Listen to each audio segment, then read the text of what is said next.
And since Sean is still here, Ron Rivera of your Washington Commanders also got the X.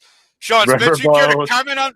Right, you care to comment on this, Mr. Spencer? I mean, is this good for you? Are you happy? What's the deal? Listen, give it to us. There were times when he would be coaching us and he would just leave us with just this thought of what? What?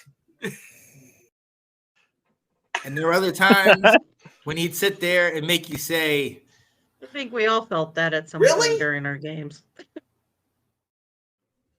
Guy, look, at the end of the day, you got to give him credit for what he did. And I know you're saying, okay, well, he didn't win, but he did get us to the playoffs with the crappy team in the NFC least. Yeah, whatever. He still put the team together while having COVID, while starting 4 quarterbacks, one of which broke his leg. It was coming back from that. One of which is no longer with us, R.I.P. Dwayne Haskins. Then the next year he had to deal all the while dealing with Dan Snyder, dealing with those in charge, just bringing him down. At the end of the day, he revamped the culture in DC, but he was also in charge of personnel and bringing players in, and his drafts have not been great. This guy, it's funny. One of the things that he's marked by is he was a linebacker. For Chicago, you guys know he's a big name linebacker. He could never. Right. Washington never had a solid linebacker in all his time. Yeah. We had Cole crazy, Holcomb.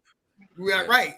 And the crazy part also, and this is kind of sidebar on EB running back, all throughout, college and the pros. And we were one of the worst rushing teams in the league. Refused to use the running backs.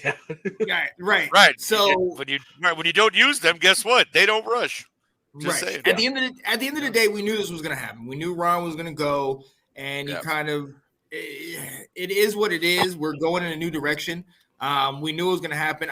For me, I come over to the side where I'm okay with it. I'm good.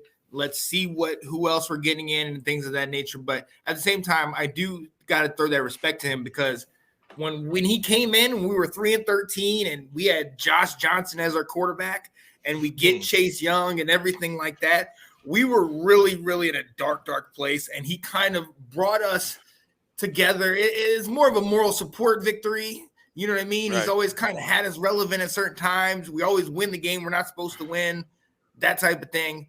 But at the end of the day, the bottom fell out this year, and that's just what it is.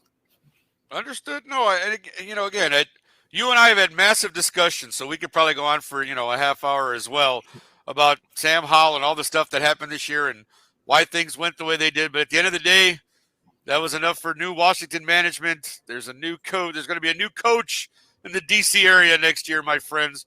So that should be interesting to see who ends up in good old Washington.